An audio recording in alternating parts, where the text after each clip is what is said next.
Business Value podcast. This podcast is brought to you by Mastery Partners, where our mission is to equip business owners to maximize business value so they can transition their business on their terms. Our mission was born from the lessons we've learned from over 100 business transactions, which fuels our desire to share our experiences and wisdom so you can succeed. Now here's your host, CEO of Mastery Partners, Tom Bronson. Hi, this is Tom Bronson, and welcome to Maximize Business Value, a podcast for business owners who are passionate about building long-term sustainable value in your business. This podcast is part of our series with speakers at the upcoming Business Transitions Summit. The BTS, as we call it, is our event on May 2nd. It's in Irving, Texas, at the Irving Convention Center. And it's for business owners to come and learn how to maximize the value of your business and begin preparing your business for the ideal transition. We hope that business owners will come to this event and figure out what their ideal outcome looks like and start moving their business in that direction. Registration is open now at Business Transitions Summit. That's transitions with an S on the end. So businesstransitionssummit.com. This episode, I'd like to welcome our two guests, Joe English and Chris Goad from 360 Consulting. Joe and Chris will be co-speakers at the Business Transition Summit on the topic of growth strategy. So welcome, Joe and Chris, to Maximize Business Value. Thanks, Tom. We're glad to be here. Yeah, thanks for having us. It's good to have you both. So Chris, why don't we start with you? Why don't you tell us a little bit about 360 Consulting? Thanks. Well, we're a firm that's been around now for, 7.5 years. I can't believe it's been that long. Wow. But we're a sales consulting firm working primarily in the small to mid-market. And, we work with companies who are trying to reach their goals from a growth standpoint and really help them build sustainable sales systems that will drive growth with predictability and repeatability. So, we work with companies in a lot of different industries. We say we're agnostic, and it's been a pretty interesting ride. And we've worked with just about every industry you could think of. I can imagine. Of course, everybody has to sell something, right? or as we like to say, nothing happens until something's sold. Yes, that is one of my favorite sayings. I also, someone said to me years ago, I had a sales consultant back in one of my early companies. This would have been back in the 80s. And he said, imagine, if you will, that every salesperson in America stopped selling for 1 week. Whew. The effects on our economy would last for decades.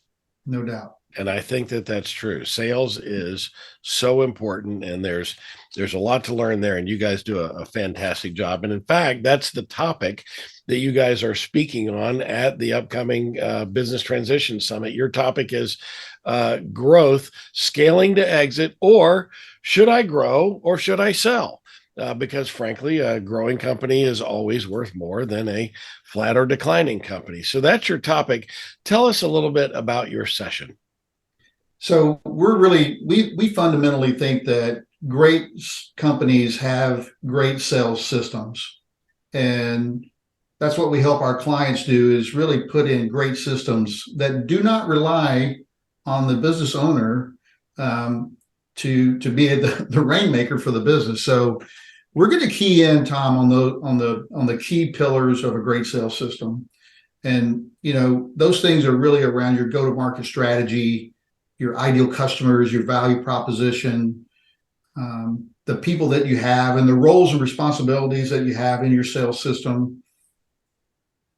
What's your sales process? Everything from generating a lead to managing an ongoing relationship and all the stuff that lies in between. You have to have great process defined and executed there. And then, we call it sales execution. How do you manage this stuff?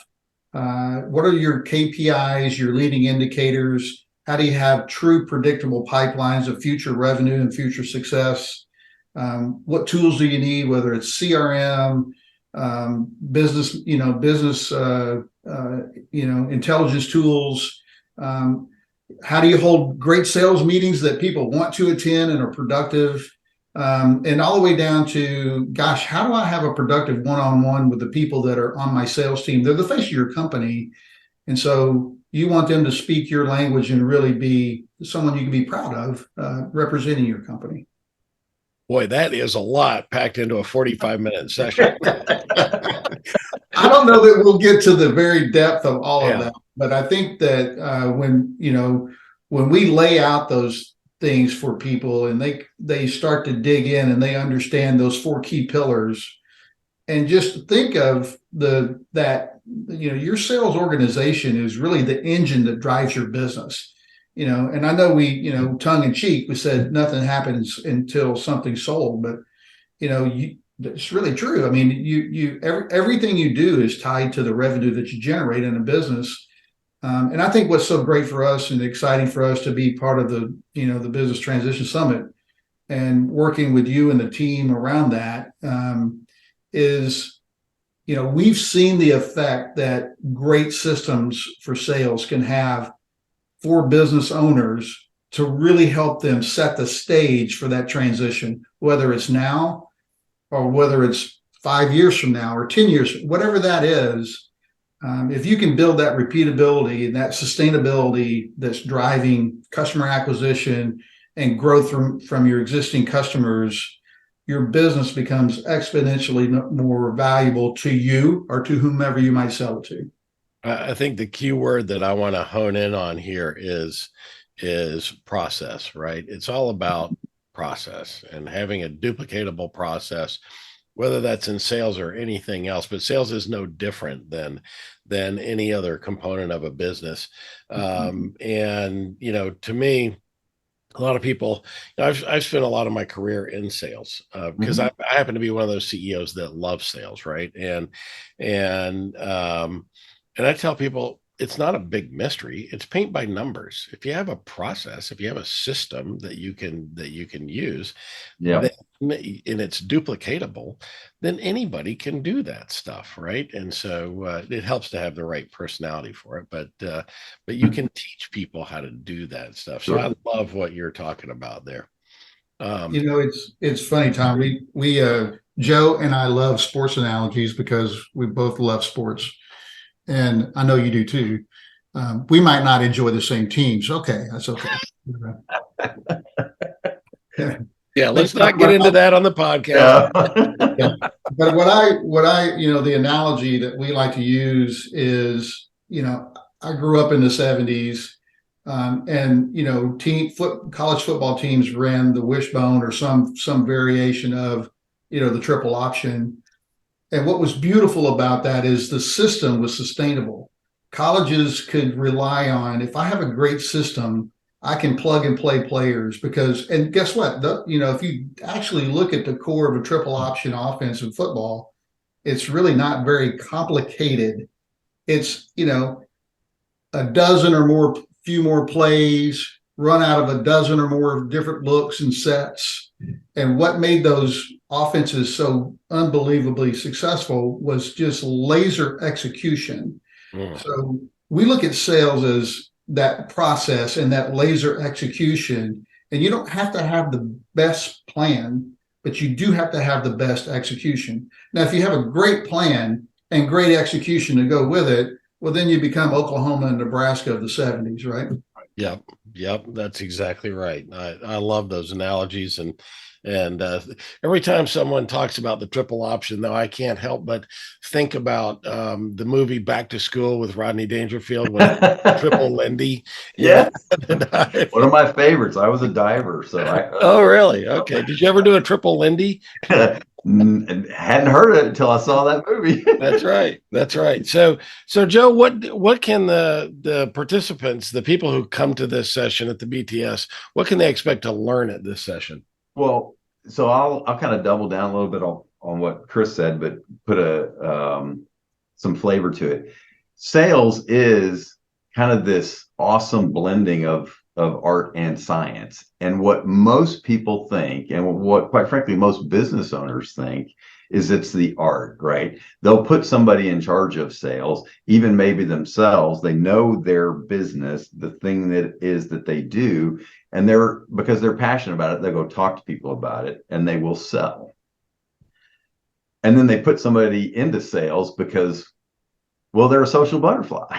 So they think you got to have that personality for it. And there's some elements of that can be beneficial, right? You do need to be able to go talk to people, but it's how do you blend the art, the behavioral characteristics and the traits that make a good salesperson, but you better have a process. So it will very much be about what are the steps, what's the how to, and kind of to Chris's point earlier, right? That go to market, the roles and responsibility of the people, the process, and then the execution component and the timing of that. We're going to provide a roadmap for how to be successful with a sales organization so that you can land and expand with your clients. I love that. Look, if they don't come to any other session, this is going to be a really great one, because this can apply, like you guys already know, to any industry, and it should. 100%. And it's a topic that, what I find is CEOs either love sales or they hate sales. Mm-hmm. There's no in between. And like the Cowboys. Right. Exactly. Yes. There we go again. But regardless, you have to know how to have that growth. You've got to know how sales operates. If you hate sales, you've got to have good people on there running it. And if you love sales, then you need good operations people to clean up the messes that you're going to go out there and make. Chris, why are you so passionate about this topic? I think it came from, I tell people all the time, I worked for some great companies when I had a W-2 job. And, I really found it interesting that every time I took over a sales organization, I was very successful as an independent, individual contributor. So I got moved up really quickly as a sales leader and a senior, executive in companies. And my passion for sales kept me in those roles. But what I really found interesting is these great companies, that everybody knows, they really weren't great at building sales systems. They had great brands, they had great legacy, but at the end of the day, the way I was successful and what made me, I guess, be able to keep those nice W-2 jobs was really going in and taking sales teams and working on those foundational things and taking them, what was the silver bullet or the magic or the flip the switch, just the art, as Joe talked about. We built systems and those systems were very successful. And I love taking teams and rebuilding teams for two reasons. For three reasons. One, it helped me keep my job. But more importantly, the change that we could make in the business and the change that we could make for the people on that sales team really drove me to get up every day and challenged me and kept me motivated. And that was what I enjoyed the most, because, you probably are aware, in lots of businesses, if you're not good at something, they say, well, hey, we'll just put her in sales. So, I would take the reclamation projects and turn them into superstars. And there's no better feeling than that. And so knowing that those great companies had those problems, we knew that those problems existed even more so in the small and mid-market. And so we get to go out and help really change the trajectory of the owners of these businesses and the people who are in those sales roles for the businesses. And that's better than anything we do. It's just changing lives and changing companies and helping them be profitable. We've helped we've helped companies, position themselves where the CEO actually could make the transition out of his business. And those people are still our friends today, and it means the world. I had had a friend over that sold his business the other night for the Super Bowl. And he he was mingling with people he didn't know that were also here at the house. And he said, Chris, help me sell my business. Now, I didn't do what you do. What I did was I helped him build that sales system, got him out of the rainmaker seat, doubled his revenue, and put him in a position to get the multiple that he wanted for his business. That's a great feeling, Tom. That's why I love it. I think that's why we both love it. Well, you want to know the only thing I heard in that whole thing is that you had a Super Bowl party and I didn't get invited. That will not happen again. I'll make sure you're here next time. Wow. That's fair, Tom. You cut me real deep, Shrek. Yeah. Well, I had Joe. You don't have to react. Well, I was going to say I had Joe over, and so there's only you can only have so many people who are going to command the room, right? I know, for those, you're right. We got to have somebody that'll listen. Wow, I might resent. I wasn't going to say it, but you did. It doesn't work if the three of us are the only ones at the party. Yeah, but yeah, Tom, I'll echo what Chris said. Listen, we're passionate about it because we just love helping people and coaching people to meet their maximum potential, not where they're at, but where can they be. And it's just an absolute fulfilling thing to do. With 16 concurrent sessions going on, now there'll only be 4 at one time. So that means your session is going to compete against 3 other sessions to get the attention of the business owners. Why should owners plan to attend your session over the other options that they have? Yeah, well, I'm sure all the accounting sessions are going to be really exciting. So if you want to have a lot of fun, come see Joe and I. But more importantly, I think, I would go back to some of the things we said earlier, Tom. It is so important that companies who are looking to transition really can not only have a great engine driving sales in their business, but be able to show that to potential investors, because it just makes a huge difference. If they come in and they look at your business and they're going through due diligence and they see that you've got this system solid, you've got a great team, they're being managed, they're engaged, you can articulate a pipeline that's a true predictor of future revenue. When they see that, they're going to be blown away, because let me tell you, no matter how many businesses they buy, most of them don't have that. And it's a way for you to distinguish yourself from the others in the pack. 100%. I love that. What do you think of that, Joe? Why do you think they should come to this session? Absolutely. I couldn't concur more. And having gone through the process, as you have, many times more than me, after a dozen of these experiences in my W-2 life, that is 100% true. And in fact, we help investment groups go through that process. So we know what it looks like from the other side. And so we can help these small business owners be prepared for that. Don't get surprised. I've actually seen businesses with great processes, and that of course includes sales, but great processes throughout their organization, well documented, everybody's following them. I've seen them get much higher multiples on exit than businesses that are more haphazard and don't have things documented and aren't following processes. So that is of enormous importance to the value of a business, in my opinion. So we're going to have you on next week, Joe, talking about a couple of things. And so I'm going to focus on Chris for a second for a couple of questions. Chris, I can't remember. This isn't your first visit to Maximize Business Value, is it? Maybe I've been on your podcast. I have been on your podcast before.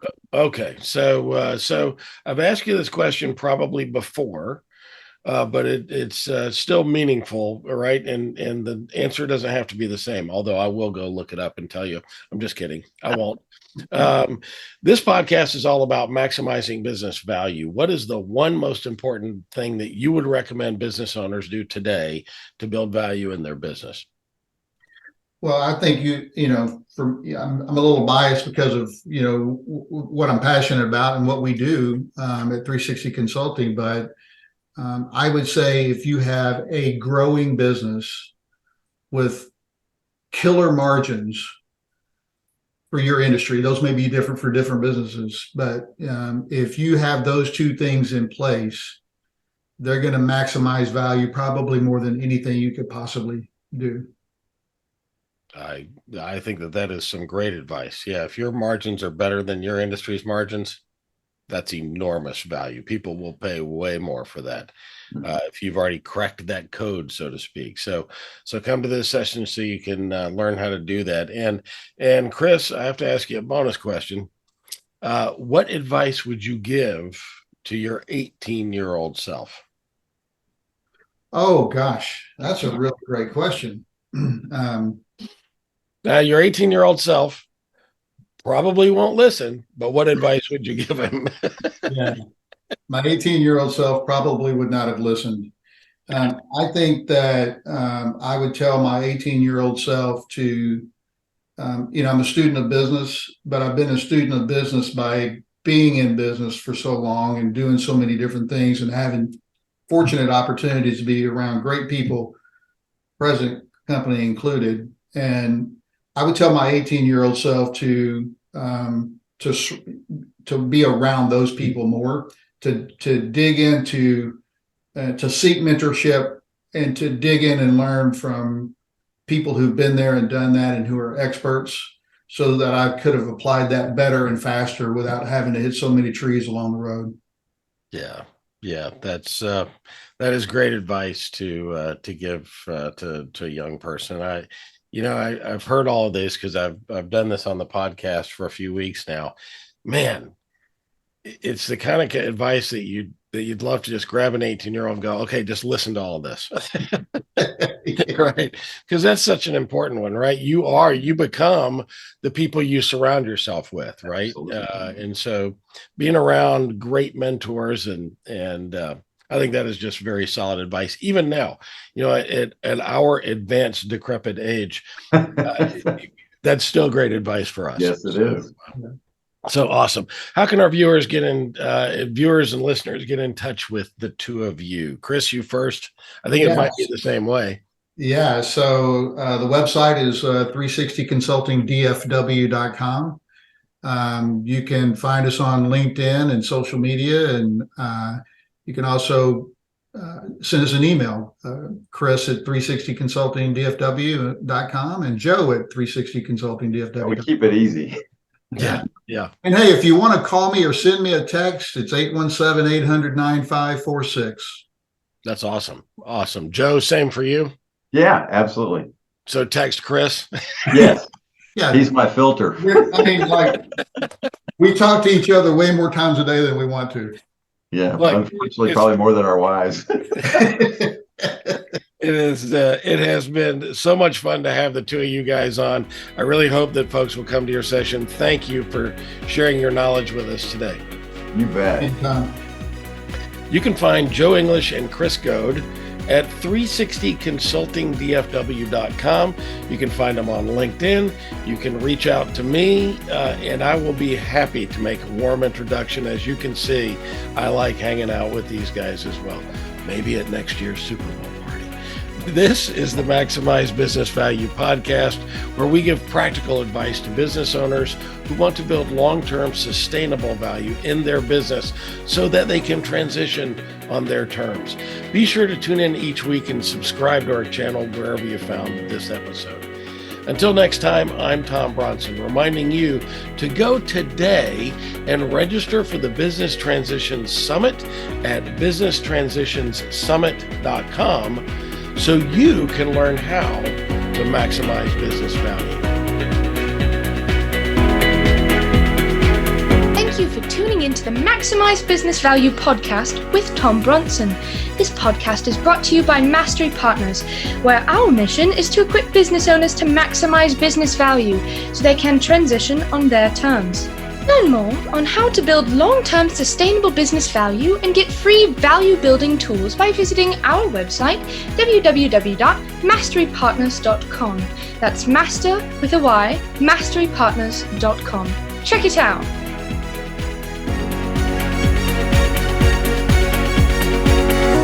That was perfect. I wouldn't make any changes on that.